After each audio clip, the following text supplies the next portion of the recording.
Just an update before we get into the podcast. I know I haven't been very active on this channel in several months, and that is due to the workload that we have here, but also I'm currently investigating 4 different projects at the moment that we will be releasing, one of which will be coming out shortly.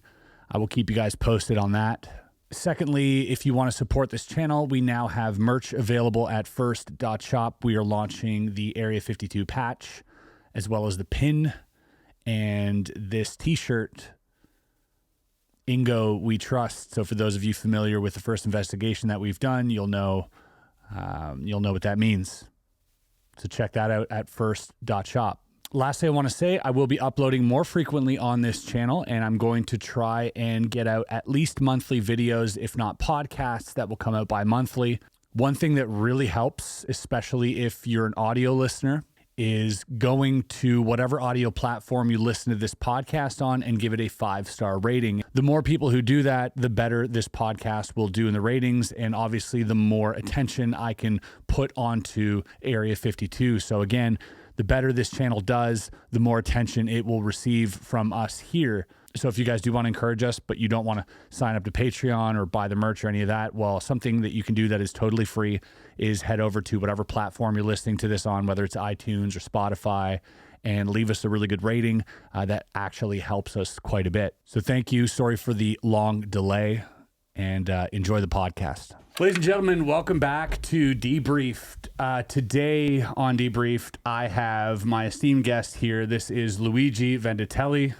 How you doing, Luigi? Chris? Luigi has been involved in the UFO scene for what, over 3 decades now? That's about right, yeah. You were once the director of MUFON. For Canada, which is the Mutual UFO Network. Yep. And yeah, today we're going to be talking a little bit about sightings, a little bit about craft, a little bit about UFOs and all that. Can I just start by saying it's so much fun to be able to talk about this? Yeah. Yeah. Do you ever right? get that feeling? Yeah, always. Yeah. Because like you can't do it all the time. You can't do it all the time. And and sometimes you're sort of you're forced to like bite your tongue a little bit. And especially on camera, but also just you don't know who you're talking to, right? So you don't know at what level of insane they are, like I am. And there's always going to be the ones where you're always scared that they're going to, in the middle of you talking, they're going to start looking at you up and down, and you lost them. Yeah. So you got to be careful with that. That is true. Do you ever get that feeling sometimes when you're speaking with someone and then you're like, maybe I said too much? Oh yeah, it happens a lot. Yeah, it still happens. A friend of mine says that when it comes to this subject, the more you talk, the crazier you sound. Yeah. And it's one of those things that I just can't help sounding crazy because I'm really passionate about it. Yeah. I've been into this stuff since I was young. What was the trigger that got you into this? Was there, like, for me, it was Fire in the Sky, the Travis Walton story. And that maybe is something we can get into after, but you're a friend of Travis. Yeah. Definitely we'll get into that. But what got you into this whole thing? I started super young. I was 9, so it must have been like 1984. And that's when I was born. Really? Yeah. Oh wow, 9. I was 9. Yeah. So I was my grandfather, my mom's dad. He was an Italian soldier and also a prisoner in a concentration camp in Germany during the Second World War. He almost died, and he knew a lot about aviation and the military and all that. He was very much involved in the Second World War. So. In 1965, 5 years after that he immigrated to Canada, he was living in an apartment with my grandmother, my mom, and my aunt. And he had a couple that came, friends from Italy that came to visit. He was outside. He was having a cigarette on the balcony on Chabanel. Anybody who knows the street Chabanel in Montreal knows where that is. And there was no buildings at the time, so anytime somebody goes there now, it's full of buildings. There was none of that, and he says it was a huge field going all the way north, and suddenly him and his friends see this object from the horizon coming towards them really fast, and he knew right away. He says that thing is moving way too fast to be normal, so he stood up. They were sitting down. He stood up, and he says we didn't even have the time to kind of react that it came like up. And he says it was a giant round silver disc Oh my with God. with fire coming out of it. And it went so fast that they both ran into the apartment, scared my mom, who was younger, my grandmother, went to the window on the other side. And by the time they got to the other side, it was on the horizon of the other side. So he said, and they were screaming, and his friend as well, in Italian, a disco volante, which means flying saucer. And he always stuck to the story. So I used to get babysat by my grandparents all the time. And sometimes my grandfather would talk about it, and my grandmother, along with whoever was there, would just laugh at him, always like, come on, don't say silly things. That's impossible. And I could always see his reaction was always like, I'm saying the truth, like I'm not lying. Wow. And I knew him. He's like Catholic, super, Yeah, and that era, I mean, the last thing you wanted to do was be labeled crazy or anything, especially right? with flying saucers. Exactly. So that totally got me hooked, because I said, if my grandfather's not lying and he saw this silver disc, then what did he see? And that was it. I was 9. Yeah. Yeah. That is a truly remarkable thing to hear as a child, because it's like science fiction almost. That's kind of the same feeling I had with Fire in the Sky when they're like based on a true story. I was like, Yeah. What part? Yeah, Hold right? on. The Yeah. part with the aliens? Is that what you're telling me? Right? That's based Yeah. on a true story? It's crazy. And as a child, nowadays you can say this was based on a true story, that was based on a true story, and people would take it with a grain of salt, and I think that's fine. But back then, I was so young, I didn't know. Yeah. So I was like, oh, this is the truth. So even if today I believe him, back then I sure as hell believed him. even more. Yeah. Exactly. Yeah. I was like, oh, well, they wouldn't lie to me if they Right. told me it was the truth. And so that really, really set me off down that path. Now, you have another project which we're going to get into on this channel eventually as well. We're big supporters here of Bob Lazar and anything Jeremy Corbell works on as well. But for the past 2 years, you've also been working with Bob on a documentary. Now, That's right. I don't want to get into it too much here. Maybe you can give a quick synopsis. Yeah, a little quick thing, because I think I'll have you back once that airs. Sure, yeah. And we'll talk about it more fully once everything's That's great. out. Yeah, we started working with Bob, myself, and my team in Montreal. What we did really fast is we got his approval, we got his collaboration, not just his approval. He's actually worked with us for 2 years, and we rebuilt in an 3D environment. So everything is completely digital, so it's not tangible, but hyper realistic, using Unreal Engine 5, Blender, MetaHumans, the whole 9 yards. State-of-the-art tech. We got selected by some companies that are also owned by Steven Spielberg to do some of the VFX. And we've recreated Groom Lake facility, which is Area 51, the Papoose Mountain Range, which is right where S4 was. S4 is the base where he was. Papoose Lake, S4, the 9 hangars, the whole facility, the crafts inside, the equipment, the soldiers, the military guys, the scientists, the documents. Yeah. Everything's been recreated, hyper realistic, to exact memory detail of Bob Lazar. Let's just say that Bob remembered everything about the craft perfectly, and the reactor. The base is about 80% accurate, because he says the rest he couldn't remember, like mundane things. So we built it as close as we could. And the craft isn't something you're going to forget. Yeah, he remembered. If he was hazy on the craft, you might be like, well, is this... Yeah, no one's hazy on it going into it. That's what he kept saying, because we got the craft out of the way, and we just said, what did the walls look like? He goes, I was looking at the craft. Yeah. That's what I would do too. So he says, he certainly gave us enough information that we built it as he said, cinder blocks and all that. That's right. But where the fire extinguishers were and where he goes, you got to take creative liberty. I don't remember, That's right. So that's how we did it. So that's pretty much in a nutshell. I've seen, and I've gone there and seen it myself a little bit. You gave me a little taste of it, and I was blown away, which you guys will see, and we'll save that for another video. Yeah, I think that's all I'll say about that, because I really do want the suspense to build, and this is an amazing project. If you guys want to follow the journey, it is Project Gravitaur. You can follow it on Instagram. Yeah. Do you have a website as well? YouTube, yeah, Project Gravitaur, and it's Gravitaur, T-A-U-R. T-A-U-R, like Taurus. Yeah. .com, or Instagram, YouTube. Check us out, follow us. Every time there's an update, we put it up there. So let's go back a little bit. Do you mind if we talk about Travis Walton a little bit? Sure. Let's do it. Yeah. I have actually here a little. I showed you a little card signed by Travis. Yeah, who's that? Saucer Co. Saucer Co. They got great stuff. They got great stuff. They put that out. I'm a big fan of trading cards, and I'm a big fan of Travis's story and what he went through. For me, it really. That really marked me. Was it John Cusack in the movie? Yeah. And oh no, it was not John Cusack. I can't remember the name of the actor actually, but there was. Well, there's even the guy who played Elliot in E.T., who's an actor. That's right. Yes, that's right. Henry something. Yeah, I got it now. It's gonna bug me. Yeah, here. I can't remember his name. It's what's his name? So yeah, and the actor that played Travis is actually in the movie. I don't know if you know that. I did not know that. Mm-hmm. There's a scene when there's the whole town that's in a church because they're talking about the guys. It's a D.B. Sweeney. That's it. Yeah, that's it. Okay, sorry. John Cusack adjacent. Yeah. He does look like John Cusack. When I was young, he was John Cusack. Yeah. But I've only rewatched this movie once since, and I probably should rewatch it again. But when I saw his interview on Joe Rogan, now I know he's probably done interviews a lot. But when I saw that one, and he started going through some detail. I mean, I encourage anybody to watch it because, it's really good. Yeah, this guy is not lying, man. Not at all. No, not at all. He's not a crazy person.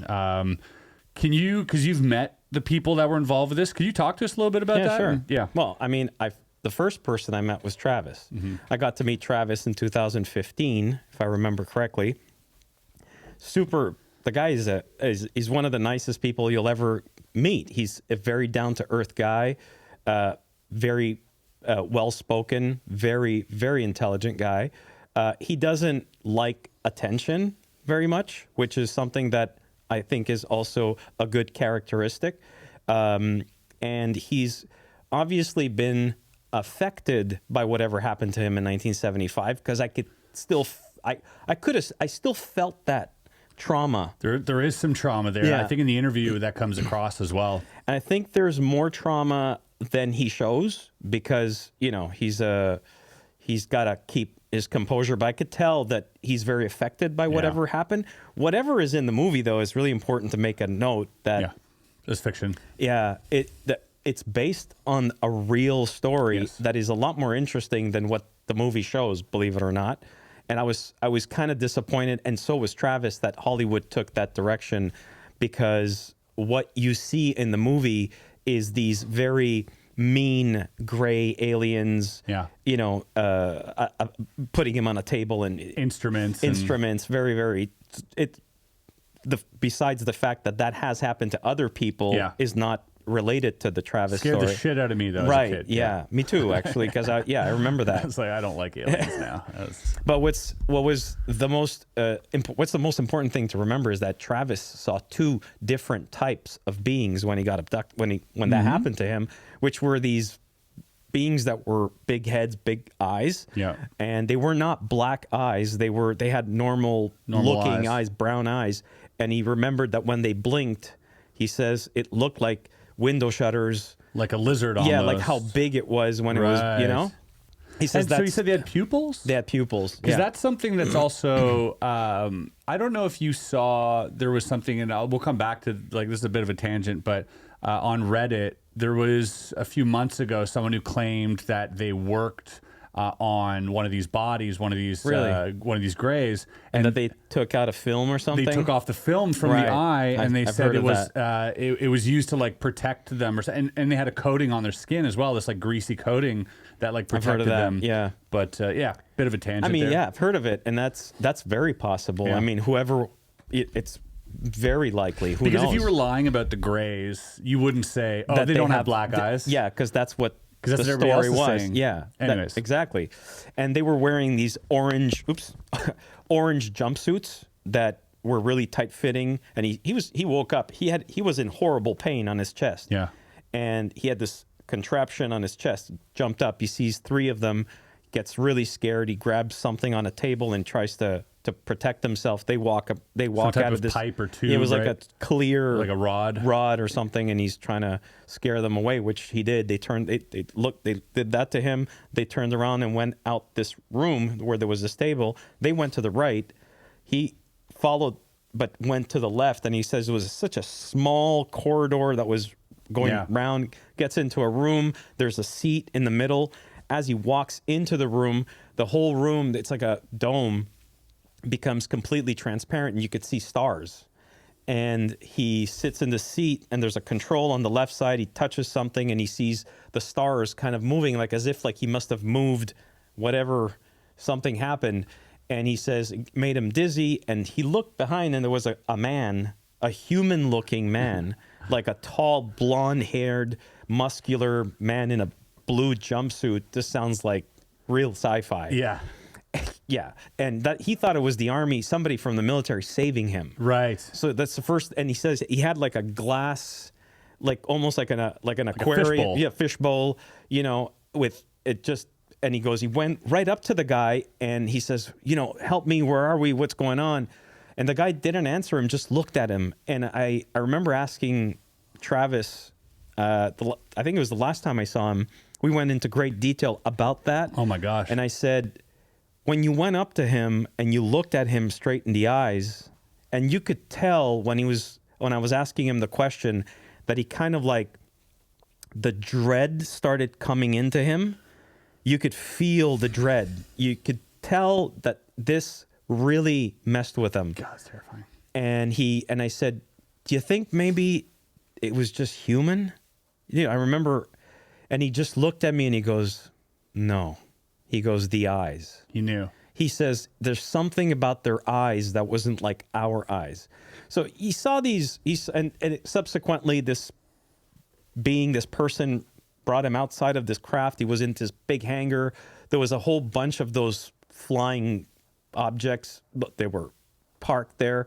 Walked into a room. He was in the craft. He was in the craft. In a hangar in the craft. He was in the craft. He says this man grabbed his arm, like saying, come with me. Yeah. Brought him very close to where they were. He says there was like how did he call, like imagine those European little elevators that are tiny. Yeah. So he says, we go into this little area, one door closed. He goes, oh, by the way, when he woke up, it was super hot and humid in there. He says it was like being in a damp, like in a sauna. Whoa. He says it was very hot and very humid. This is with the Greys? With the Greys. Yeah. So he says the temperature in there was super hot and very, very, very humid. So he says when we get into this little space, a door closed and another door, this door opened, and he says, and fresh air came in. So it was almost like those creatures had to live at a different temperature to be comfortable or something. Maybe, and that's probably why this guy had some type of helmet or something. Right. Because Travis was not, I don't think he was meant to wake up on the table, right? So there was a ramp. He says the guy led him down this ramp. And he said when he got to the ground, first of all, he said this was a gigantic, big place that looked like a hangar, but it wasn't built like it didn't look like we built the hangar, basically. And there was a portion of it that had this beautiful yellow light, like if it was glass. Yeah. He says he didn't know if that was the sun shining in or if it was just artificial sunlight. Right. And he says he looked back and he saw that it was the craft that he had seen in the forest. Yeah. And the other crafts that were parked, he says there was a whole bunch of them. They all looked like, I guess, like squashed. Imagine taking a Tic Tac. Yeah. And squashing it a bit, making it a little bit more like oval. Not perfect cylinder, kind of more oval on. Right. And he was a whole bunch of them. They were silver. And the floor, he remembers, was green and it felt like rubber.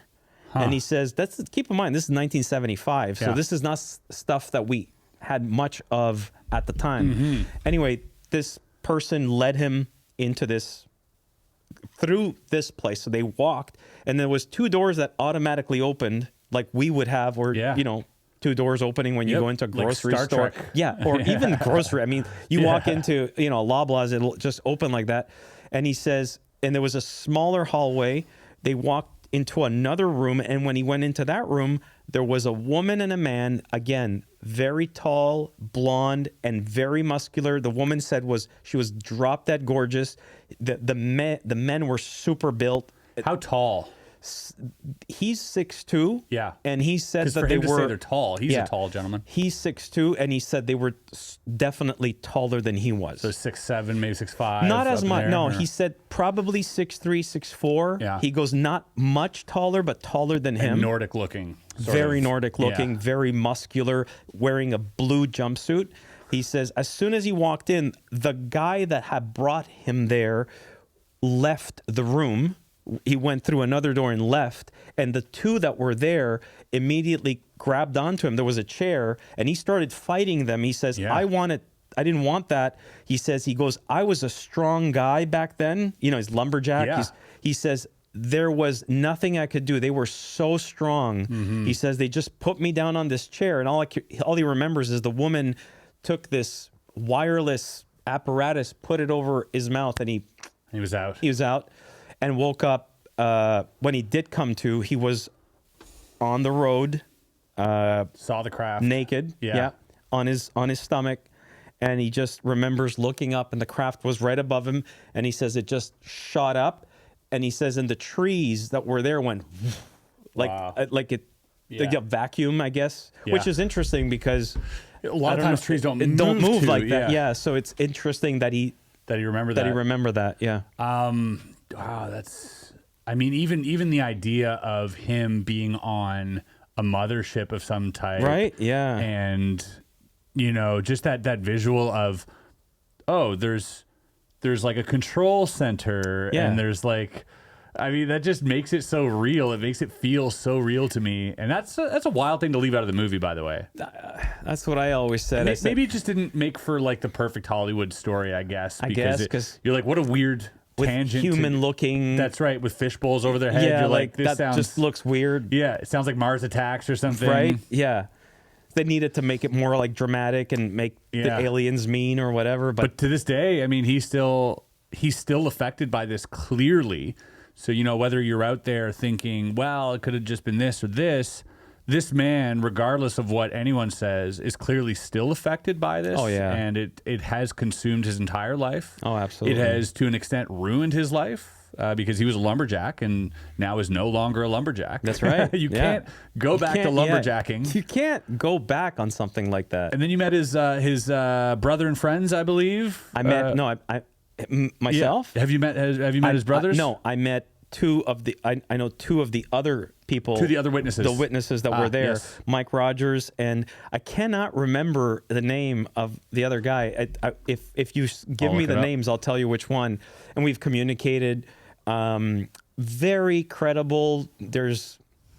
Even though the guys themselves had internal fighting between them, none of them went off track saying this didn't happen. Right. So what they saw from their point of view when this happened in the forest, this happened in Sid Graves National Forest, I think it's called, right in Arizona, near Snowflake, Arizona. And what they saw was like a percentage of what he saw because he was inside the craft. But they saw it from the outside. They all continue very... to this day that they saw a flying saucer, and it was one of them. They all say it was beautiful. Yeah, they said it was a beautiful thing to see. It was glowing. It's glowing. Yeah, yeah. That's one thing I've heard as well in a lot of reports. There is that. I don't know if you've heard that Logan Paul had this tape. I actually got news on that. I was actually I don't know if Logan Paul got the tape. He saw the tape. Did he see the tape or did he record the tape or something about him having a copy or something? So from what I understood, because this was James Fox. This is the first and last shout out Logan Paul's getting on this podcast. Yeah, right. Yeah. Well, it was James Fox. I think he was on Rogan talking about what happened. And there's a guy called Chuck Clark who has this videotape. Chuck Clark is a guy who, for a long time, lived up at Rachel near Area 51. And important to say videotape. Videotape, yeah, video cassette tape, right. It's true, very important because it also degrades with time. That's right. Very important, yeah. And he's not the person who filmed it. There's two people who filmed it. From what I understand, they're looking for those two people. Yeah. Because I don't think those two people wanted to go public. They were apparently in their car, and they had the camera set on its side in the middle console, and suddenly a flying saucer came right over them, and there's like an orange light, and then it goes, and you see this craft it's obviously the traditional disc shape, and it's wobbling. And it looks like it has skin or something. It's like glowing orange and stuff. So when Logan Paul reached out to this guy, apparently he offered this guy a ton of money. I think it was like $100,000. The guy said no. And, for a guy like that to say no, that means you're scared of something, right? That's a lot of money. So that is a lot of money to say no. Just to say, here's a videotape. UFO video, right? So that says a lot right there. Anyway, apparently Logan Paul had a hidden camera, and while they were watching it, recorded it. But I don't think he ever went public showing it. I think he could have gotten in trouble. I'm not 100%. All I know is that because I'm working with Bob Lazar, there was a lot of people talking about Bob Lazar when that came out, because they were thinking, did Bob see that? That's right. Bob should see that. So I immediately called Bob, and I said, did you hear about this? He goes, And then I explained. And I said, would you be interested in seeing it? He goes, well, yeah. He goes, of course, I don't mind, but he doesn't want to. He just goes, I'm not going to comment on it, even if I see it. Yeah. He goes, maybe it's fake. I don't want to. That's right. I don't know, right? So I spoke to James Fox, and he says, I don't have it. So there was communication. James said, if you want, you can reach out to Chuck Clark yourself and see what he says if he wants to make you see it. Obviously, I was not going to be able to convince Bob to go see Chuck Clark because he lives in Arizona, if I'm not wrong. So I said, I'm not going to waste anybody's time by calling them, and then I can't do anything. Yeah. So I didn't bother. And then when I later spoke to James Fox, he told me that there's a possibility that video will go public soon. So how long ago was this? Maybe 3 months ago. Oh wow, 4 months ago. So who knows? Interesting. Yeah, I would love to see that video. I would too. I've seen a video or picture online that had like a similar description of how it moved and the color. I'm not sure if James Fox retweeted it or I don't know if. I don't think it's ever gone. No, I don't think so. But I think there was something similar to the description. And then people were asking, "Is this what you saw? Is this what was on the tape?" And they were asking Logan Paul. And one of the things that I think is very honorable is the way James conducted himself throughout the whole time. And I think that Chuck Clark really. I don't know if there's a relationship there where they know each other well, but all I know is that nobody really broke the code. We're sharing, and including Logan Paul, because otherwise we would have seen this thing by now, right? So the good thing is that the chain of custody is still intact. Yeah. And I think that goes a long way. If it comes out, there's no question that everybody's going to want to hear if Bob Lazar has seen it. Sure. Because it was out there. Exactly. Travis. One of the things that I remember when I told Bob, I said, apparently it was wobbling and it was orange.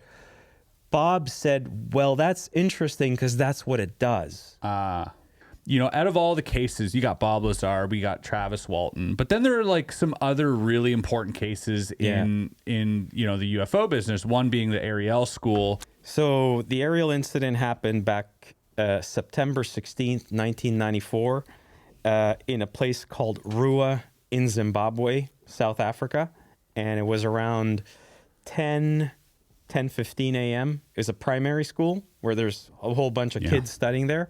The really interesting thing about Ariel Primary School at the time was that the students that were there were from all over the world. They were not just African kids that were going to that primary school. There was a lot of war going on in Botswana and Zimbabwe at the time. It was horrible stuff happening. There was like genocide happening. Wow. So there was a lot of people from the Salvation Army. There was pastors going in there trying to help the communities out there. So when they would go out there, they had kids. They had to send their kids to school. Right. And that was the reason why Ariel had such a diverse group of kids from Yeah. all over the world, from Australia, from Great Britain, from Canada, US, everywhere. So that's interesting in itself, because that was a very rare thing in 1994 in South Africa, to have these kids from all over the world. Yeah. It makes that school a little bit special. Yeah. Exactly. Okay. Yeah. So it's cool that's something to note, right? And basically, the kids all went outside, and there's this huge playground there.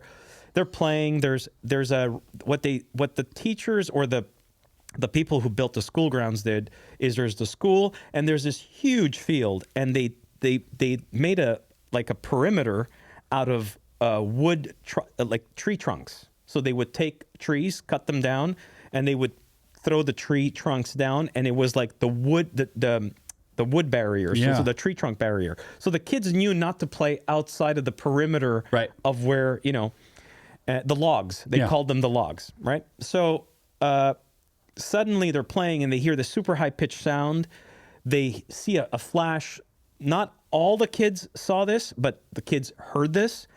They look up, and they see a few objects in the sky, silver objects in the sky. One of them, like a silver disc-looking object. And one of them, some people saw one, other people saw three, and other kids saw more. Okay, so it all depends on their perspective, which is really interesting. And one of them, from what I understand, I have to go by the accounts of the people I know. Yeah. Okay, so I know there's kids who saw three land.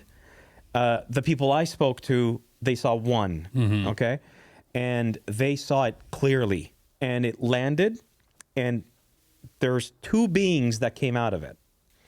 And from a distance, now keep in mind, this didn't land right next to them. Yeah. So some of the kids said it looked like a rock from far away. Right, like a shiny rock. Like a shiny rock. Yeah. But they knew that rock wasn't there before that. So there's these two beings that came out. So some of the kids were super intrigued and ran towards this thing, while other kids got so scared, ran away from it. So you got to remember different perspectives, and these are like 62 kids that are out there. Yep. Actually, 62 kids got interviewed, but there was way more than 62. And the ages were varying between 7 to 14 years old. Yeah. So 7 to 13, something like that. I mean, insane that they would all lie about the same thing. Yeah, that doesn't happen. Isn't a factor here. Exactly. They saw something. What they saw, we don't know, but we know it wasn't a mass hallucination or a lie. Not at all. Yeah, exactly. So they get to eventually, as they're getting closer. Now there's two of those kids that the two that I know, two girls. One of them her name is Emily Trim. The other one is Liesl Field. They were side by side playing what they called jumping on the logs, hopping on the logs. So what they did is they had a competition where they would run from one log, jump to the other log, and do the whole turn of the perimeter. That was their game. Yeah. So they were kind of further out because they were running on the logs, and there was kids that were there but a little further away. So I can speak on the fact that I know both of them, and I got their versions of their story. I've spoken to other kids as well, but I don't know those kids as much as I know Emily and Liesl. Yeah. And they got to a point where as they were running around on the logs, Emily clearly remembers looking to her right, and she says there was two beings that were mimicking. They were, first of all, right next to them, and they were big black eyes, big heads, very thin bodies. Jumpsuits. Well, you see, what's interesting is Emily remembers that being their skin, while Liesl remembers it being a jumpsuit. And what's interesting there as well is that when we did the remote viewing thing, Joe McMoneagle said that these beings that he saw on Mars or whatever also had this skin-fitting suits that you couldn't tell if it was their skin or not. And they were like silk, though. It was like this fine material that didn't have wrinkles. Well, actually, it's interesting because Emily remembers it being like a reptile.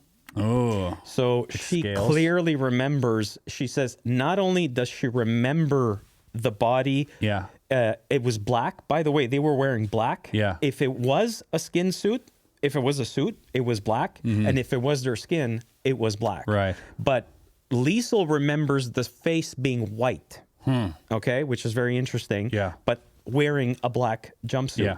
Now, Emily clearly remembers, she says, I remember whatever they were wearing was black and looked like a reptile. Yeah. And she says, as they were moving, the sun was shining on it, so it shimmered. Like, you know how you sometimes see like a scale of a serpent, like of a snake, it could shimmer with the light and change it's like the colors almost. She says that's what it kind of did. So she saw that because it was sunny that morning. And this was beside them? They were running on the log. So keep in mind, the girls are, first of all, they're like 7 or 8 years old, so they're small. And they're on top of these logs. The two beings were right at the same height. She says they were not touching the ground. They were floating. They were floating. She clearly remembers that they were this much off the ground and that when they jumped, the beings jumped. Wow. So is it her perception or were they doing that? That's hard to know. We don't know. Yeah. And so the girls stopped and these two beings approached and Emily was to the right, Liesel was to the left. And she remembers, I've spoken to both of them, so I'll start with Emily. She remembers receiving, like instantly looking into the eyes, and she says it was as if you took a big picture book and you just flipped the pages super fast, and all these images are just in her mind. They're just coming in like ta, ta, ta, ta, ta. So she says it was like overwhelming amount of stuff, and the last image was an explosion. Whoa. Like a the end of the world. nuclear explosion. Oh my God. And Liesel remembers the telepathic communication about the planet. Something about all the trees would all go down and that people were dying, they couldn't breathe. And something about we have to tend to the planet, tend to the water, tend to the air. Air and water was super important, which, look, in respect to the fact that this is a very strange occurrence, the fact that, and now keep in mind, these two girls that received these messages, Emily received messages about technology. Yeah. So did the other kids. Yeah. Now they weren't right there. I remember those interviews saying, that we have to calm down on technology. About technology, about the planet and all that. Now these children, these kids at the time, this is not common talk. It's not curriculum. Not only is it not curriculum, but I mean, I'm born in the 70s, grew up in the 80s. 1994 in rural Africa in the middle of a genocide. You're not talking about saving the planet and recycling your cans. No, dude, we were still throwing stuff out the window. Right. And that's a good point to make, is because that stuff didn't come up in our schools until in the 2000s and later. I was in high school. That's I graduated in 2001, and we never really learned. We learned reduce, reuse, recycle, and that was about it. That's it. That was about it. That's we didn't learn about global warming. We didn't learn about any of this stuff. So this is way before. Ahead, yeah. So the fact that the kids say they saw these creatures, the fact that they saw the craft, the fact that they explained how all this happened, how they behaved, and then that they received these telepathic messages all at the same time, that the messages were pro-environment, be careful about Emily remembered getting a message.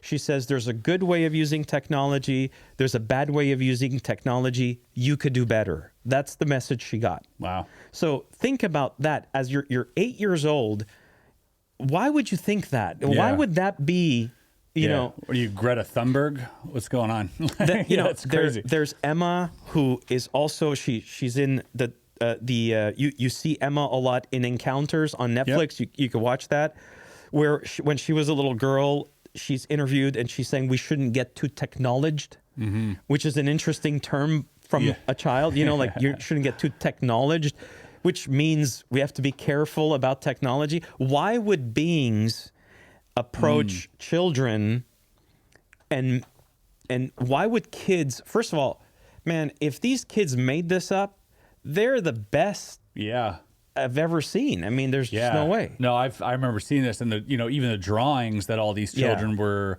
putting together, and here's the funny part is that there are some people out there that will look at the drawings, the 50 odd drawings of all these, crafts, different alien type drawings. And some people out there are like comparing them and being like, look, these don't even look the same. Yeah. It's like, you're missing the picture. Yeah, exactly. These are kids who all drew That's right. UFOs and aliens. Yeah, that's a big deal. I don't even care if they don't look alike. That's right. Dude, that is crazy. Yeah, and the number of drawings. What's interesting, I highly recommend people. There's 3 places you could follow up on this. One of them, the first one I recommend, is a documentary made by a guy called Randall Nickerson called Ariel Phenomenon. Yeah. So it's ARIEL, so Ariel Phenomenon. Highly recommend that documentary. Second one is The Phenomenon by Netflix. James Fox. Oh, The Phenomenon by James Fox. James Fox. The last segment is on Ariel, which is very well done. And now on Netflix, there's one of the 4 is called Encounters, exactly. And one of them is about the Ariel incident. So all 3 of those are really well done, and you get to see the reality of what happened. Yeah. And obviously, you could YouTube this, and you get to see a lot of what John Mack, he was the guy who reported on. Not only did he interview them, but he like psychologically analyzed them. Yeah. The guy was the head of he was the head of the psychiatric department of Harvard. I mean, this guy was like legit, very legit, right? And he took this extremely seriously and took these kids' accounts seriously and said, they saw something. Were they approached by, I might be conflating this one and the one that happened in Australia. Were they approached by the Air Force afterwards? No, that's the one in Australia. That's the one in Australia. I do know that there was something that did happen at Ariel afterwards. Where they were like, shut the hell up? I don't think it was a shut the hell up. I think from having spoken to Randall, and Randall probably would be the best person to talk to about this, something about the State Department of the United States government showed up at Ariel. Right. And he knows a lot about that. Yeah, maybe they investigated, maybe they... Exactly. Yeah. So I don't know what that was all about, but the fact that the State Department showed up is kind of interesting, because why would they show up if nothing happened, right? So there's also pilots that are commercial pilots that actually had the objects on radar. Wow. So it's not just kids talking, right? Yeah. And thousands of witnesses around Rua who saw this, the craft. It was within a few days, I think, that's too. Right. Not just that day. There was like, it was leading up to Correct. this. Yeah. So there was a meteor shower. At a certain point, there was a meteor shower that happened, from what I understand.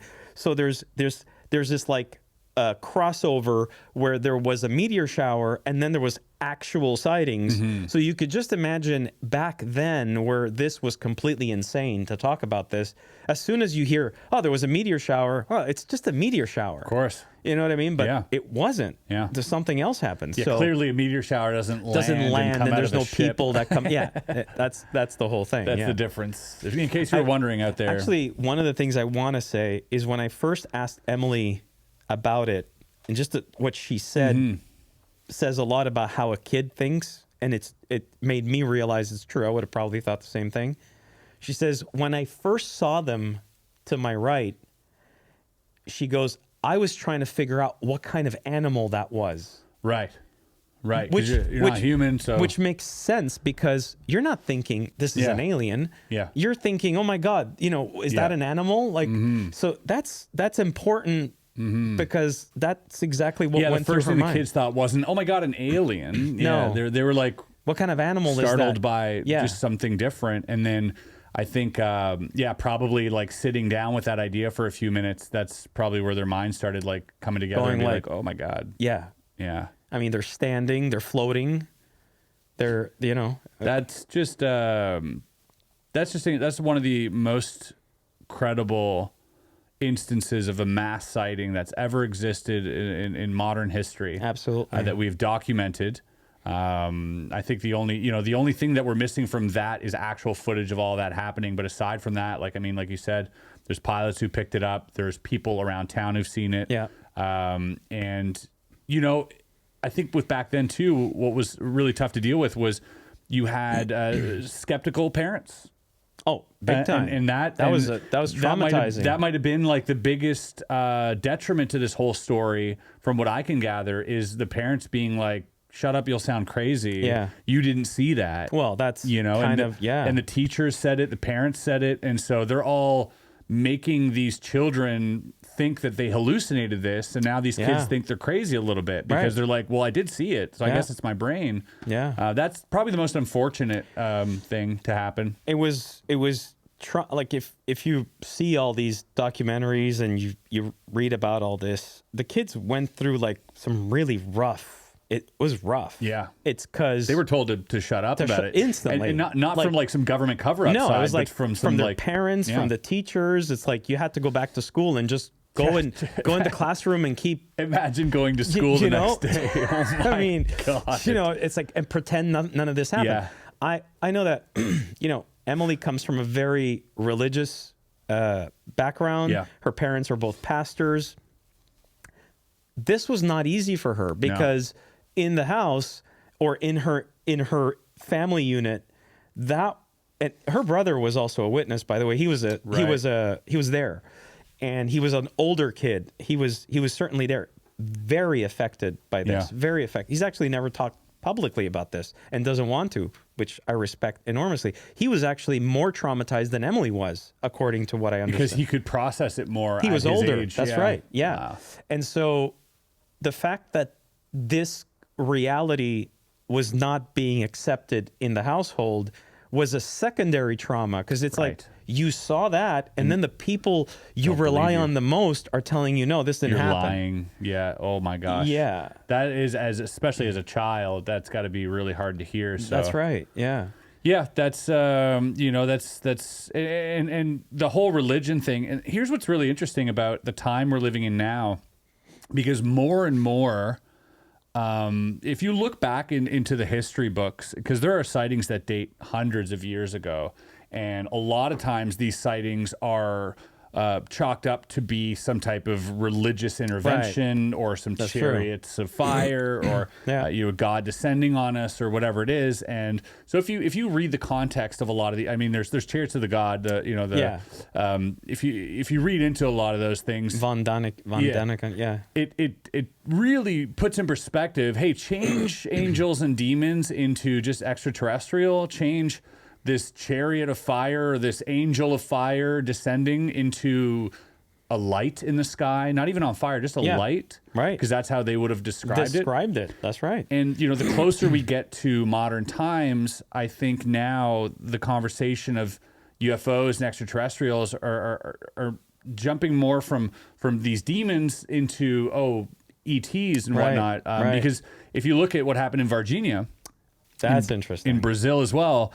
Where you had not only a mass sighting, by the way, to this day, people still in that town. James Fox did an amazing documentary on that. He did. I highly encourage you guys to go check it out. It's called Moment of Contact. That's right. Yeah. Incredible documentary. Very good. One of the best documentaries I've seen in years, because the witnesses are still alive. This happened in '96. Yep. And which is amazing. Incredible. Yeah. And there's still, as I've heard, still information coming out about this. I know. That will come out. Yeah. Hopefully. I hope so too. Yeah. But what's really interesting about this is that there was these three girls who are sisters, I believe. And they were, so many things. Watch the documentary, but the smell of ammoniac or whatever it was in the air, the sulfur. Right. Yeah. And even that, the smell of sulfur throughout this whole town, everybody, from the people in the hospital who said that they treated this extraterrestrial, to these little girls, to everyone in town said it smelled like this sulfur. Now, how do you describe the devil smelling like in these religious texts? The sulfur smell, sulfuric. That's right. And we always associate that, so you can find these common threads. And then the mother of these three children in this documentary, when the children came to her, she immediately said it's a demon. She believed her children. Yeah.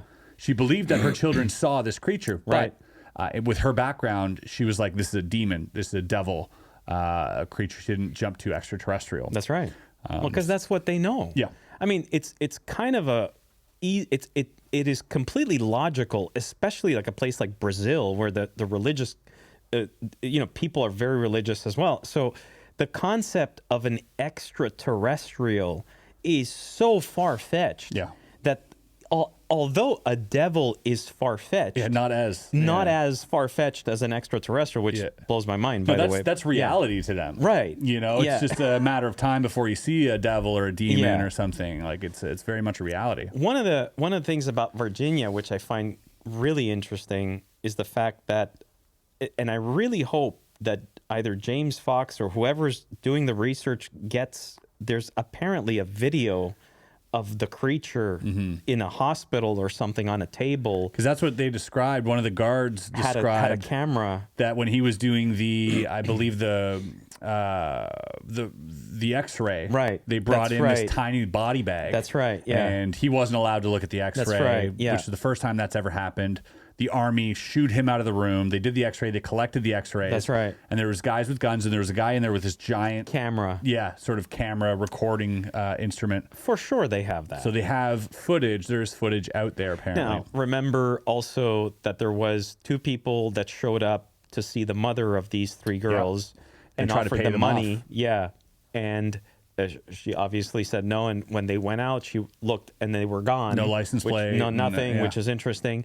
And that the guy who was at the end of the film, I believe, is one of the guys who's in drivers. the drivers or something. Yeah. That says that they had an airplane fly in to Virginia, and then they took a helicopter to Las. I can't remember the name, but they loaded whatever it was, brought it back, loaded it on the plane. And there was U.S. Air Force, USAF, and left. Now, you're in Brazil. Now, the United States Air Force conducting an operation in Brazil, that says a lot. Yeah. Okay? Like, that's the huge what thing are you right doing there. there? Yeah, what the hell are you doing in there? Virginia? Yeah, and that they let you. Yeah. Because, if tomorrow morning, like if that in 1994, if a Russian aircraft landed in Virginia, you would hear about it on CNN. That's right. But a U.S. Air Force big plane shows up, nobody says anything. Something's going on, and I certainly hope that somebody comes, forward with some type of documentation proof that this happened. One thing I do know is this about Brazil. It's a very dangerous place. Yeah. Okay. As much as it's beautiful, it's one of the most dangerous places. Yeah. So I understand the reluctancy of the people of not wanting to talk. Yeah. Because it doesn't take much to get you, deleted. Yep. So the fact is, something happened. Obviously, something was brought away, and it was brought to the United States. Yep. So it's sitting somewhere. Yeah, I mean, even the there was even someone who described, walking into the room, seeing 3 of the doctors kind of like in shock. Yeah, because they're looking in a box, and he sees these 2 feet come out of this like box, and these feet had like 3 toes or whatever, that's right. 2 toes or. I mean, what the hell? And then the person who apparently allegedly when these creatures were running around town after this crash. Of a cigar-shaped object, by the way, that had this alloy that just kind of bounced back to what it was. Isn't that interesting? It is, because you hear that hear that elsewhere as well. Yeah. Something that I actually wanted to talk to. I have to show you. I wanted to talk to James Fox about. I'm sure he knows about this, but this came to me. Do you remember what the description was of the creatures? Do you remember what they looked like? Yeah, they had like bumps on their head. They were red eyes. Yeah. So let's say you write Virginia alien. Yeah. So you've got the Virginia alien, which looks like this, kind of like this little. Yeah. Looks like a demon. Yeah. Okay. Let's let's say what. Okay. Now check this out. Harlequin baby. This is a human deformation. This is a human deformation. So this has nothing to do with aliens. This is absolutely human. Okay? So this is what a harlequin baby looks like. Huh. Yeah. Now this is an allergic reaction. Look how Google doesn't show you anything anymore. Right, but, yeah. So harlequin babies have very similar... Wow, similar traits. Similar traits. Now, this is anybody wants to Google Harlequin baby and then Virginia alien. Yeah. The reason why I brought that up is not because I think that's what it was. Yeah, there's a baby, Harlequin baby running around I read town. about Harlequin baby disease, and it's a reaction to our atmosphere that the kid is having. Ooh. Isn't that interesting?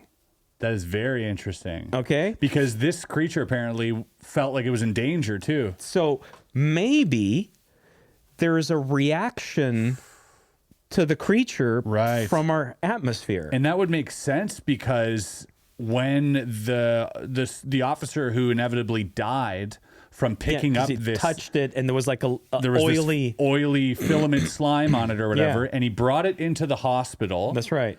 His name was Marco something. And that guy on the autopsy said died of general infection. Cause unknown. Within a day, he was dead because he touched whatever this was. For him to bring it into the hospital means that he thought it was sick. Exactly. Isn't that interesting? That is really interesting. Yeah. Wow. So I remember, I don't remember how the Harlequin baby information came to me, but I found it and I thought, holy shit. And I said, what causes that? So if you had, if obviously if you crashed and your ship has some other part, and you're having a reaction to our atmosphere, maybe that's why your eyes go all red and you start. Because that is something that I did find weird. That it's like red eyes. I was like, do they remember that correctly? I was always doubting that. So you have red eyes, which what happens to us when we have allergic reactions? Our eyes get all red. That's right. Right. Skin gets all rashed up. Well, the oil coming. Like maybe this thing was experiencing some serious atmospheric response. Yeah, I really hope that's one of the most well documented cases of a mass sighting and a crash, and even after that, there were people in town reporting that there were like disc-shaped objects like scanning, flying around town, like scanning, looking perhaps for the survivors or whatnot. Yeah. But I mean, what a situation. I mean, even the family getting offered to be paid off was one thing, but then there's other families that actually left. That's right. They even said they're like, they don't speak any other language other than Portuguese.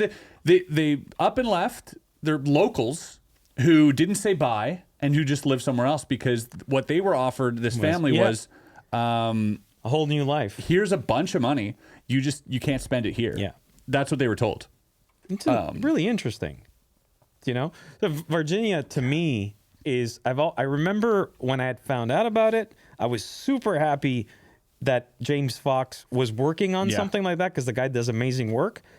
And I thought, well, this is really good that they're talking about Virginia. Yeah. Because it was like this, it was almost as if everybody was always talking about Roswell and the Phoenix Lights. Right. But I was like, fucking Virginia is big, and he did it, and he did a great job. So it is the Roswell of Brazil. It is, and people in Brazil. I thought the most interesting part of that documentary was like the first 5 minutes where he's in town, and he's like talking. Let's just ask people what they think. Hey, did this happen? And people were like, oh yeah, it happened, and they just kept walking. I love that. It was just so real, because it was real. Yeah, and it shows you the cultural difference. Whereas like they weren't afraid to say something happened. They were like, yeah, we all know that even the mayor, who didn't witness anything, believes people. And he's like, yeah, this happened. We know something happened. Which is great because you could clearly see that culturally they have an openness to this and how incredibly effective the system in, whether it's Europe or North America, where for years this was like taboo. You could not talk about aliens, like you could not talk about pedophiles. Exactly. You can't talk about it. Yep. And it's like you absolutely have to be like careful. Don't say the word. You never know who's. And it's like what is so dangerous to have and if we are to look at this phenomenon, whether it be what happened in Virginia, what happened at Ariel, what happened at Area 51. If we are to look at this with a scientific, analytical methodology, it is not scientific, nor is it intelligent to dismiss something. Yeah. I mean, what if science would just dismiss the existence of Phobos, the moon around Mars, because they don't feel like it's important. Well, you're going to miss out on some pretty serious gravitational effects on the planet. And it takes people to, it takes people like yourself, it takes people like James Fox, it takes people, to push that, because if you don't push enough, it will go away. Right. You look at Phoenix Lights. What happened there? It was a complete opposite reaction with their mayor. Yeah. He came up and just dressed up as an alien. That's right. Who now regrets that, by the way. That's the right. governor. Fife Symington. Yeah, he absolutely regrets that decision. He wanted to he didn't actually, it wasn't a conspiracy or anything. Yeah, he it was just a joke. Yeah, he wanted to make lighten light. up the mood. Yeah. Wrong reaction. Right. Because now he's laughing at all these people. But there are people, if you look in physics and all the great discoveries we've had in physics, those didn't come easy. When Einstein was talking about theory of relativity. That's right. There was hundreds of people who were ready to shut him down. I mean, look at Galileo. I mean, he was the one that said the sun is at the center. Yep. And everybody thought that he was like, possessed by the devil. And it's like, well, it ends up the sun is in the center. Eventually, we're all going to agree on this. Right. That's the thing. Yeah. It's like if we're now in a very bizarre time where we can't really all agree on something. But I think, if we look back in history, we're not going to remember the time that people were on the fence about the Earth being round. Right. We're going to remember when the Earth was flat and then it was round. And I think the same is going to happen with UFOs. Yeah, that's right. We're going to, and I think it'll actually be more important than anything else, more important than finding out the world is round. Oh, yeah. It'll be, the day we make contact. Yeah. I think it's going to be. I think that's year zero. Yeah. Where we started counting at Jesus. Yeah. I think we're going to start counting there. Yeah, and you're going to be right. like, was this before contact or after contact? That's right. That's a very good point. And then we'll all be on the same page finally. I think it's important that we also recognize one of the things about this year zero is, they're here. It's not just about being told they're here. Because this is something that I think about a lot of, I've given this a lot of thought. And it's like, in order for that to become day zero, it has to be them that are here and not the government telling us they're here. Yep. I think people will never really go to that point until they see it through a living being. Yeah, and you got things like Project Bluebeam out there that claims like this is all, holograms and whatnot. And exactly, yeah. And you can't fault them for thinking that way too, because the government has they're not done that. Yeah, they're not batting 1,000. True. They're lying about things. Yes, they are. Pick and choose what you want, but they're obviously not telling the truth about everything all the time. So eventually, you're right. This has to sort of happen in a way that doesn't involve them, which, I don't even know how that's going to, maybe another Ariel thing's going to happen, but we're all going to be filming it. I remember at a certain point, I was just talking to somebody and they said, well, what would make the difference between, who would you believe most? Yeah. And I said, we were actually talking about Ariel. I said, who would you believe if somebody put a gun to your head? This is a really interesting question that I asked somebody. Imagine you got a gun to your head and somebody says, you have like a split-second decision, right or wrong is either life or death. Who would you believe? An 8-year-old kid or a 45-year-old lawyer from the White House? Yeah. Yeah, an 8-year-old kid for sure. You know what I mean? Yeah. So it's like, how would that come to be? Yeah. How would that truth come to us where we accept it? Mm-hmm. Would it come from the lawyer at the White House? It's hard, man. You know what I mean? But it's hard to believe anything. Right. It's hard true. And even if you see it, it's hard to believe it. It's hard to believe even today, because anything yeah. Or you could think it's faked. You could be like, oh, look at how they did it. It's like, what's real? Yeah, what would it take? And I ask that a lot to people who are on the fence, and I ask them what it would take, and even they don't know. Yeah.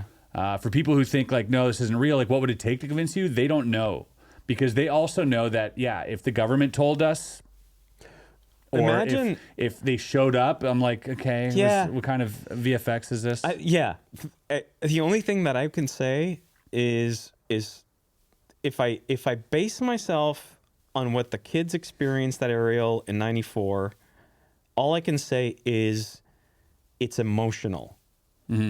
What if something happened to each and every single one of us that has an emotional impact inside of us that we know something just happened? Now, I know that sounds like really far-fetched because now we're getting into this like, what? Emotion? Feelings. But that's what happened. So what if it becomes emotional? Yeah. What if that translates through us, through emotion? Maybe that's the communication. Well, you make a good point there, because if you were to describe love, Right. loving someone, I could have a video of someone making out with someone. That doesn't describe love. No, it doesn't. Them holding hands or going on a date doesn't do describe it. love. The only thing that can really describe it Is real. if you felt it. Feel it. Yeah. Yeah. And, and if you have felt it, you know what that feeling's like. That's right. And you know that it is nothing compared to a video of someone falling in love. There you go. Yeah. So I think that That's an interesting point to could make. be, yeah. All right, Luigi. Well, I want to thank you so much, man, for joining me it was on this awesome, man. amazing Yeah. podcast. We got to talk about my favorite things in the world. Guys, check out Luigi. I'll leave all the links below where you guys can follow Project Gravitaur and all the stuff he's doing with Bob. Really exciting stuff. As well, we're gonna work on some different projects here in Area 52, which he'll be involved in the future. And I look forward to that. Any final thoughts? Any final things you want to say? Anything you want to plug? Or? Oh man, just check out Project Gravitaur. That's what I think is, and our parent company, our parent is wearenotalone.com. So check that out too. Wearenotalone.com. We'll leave the link below. Thank you so much for joining us, and we'll see you guys next time for another podcast on Debriefed. See you guys.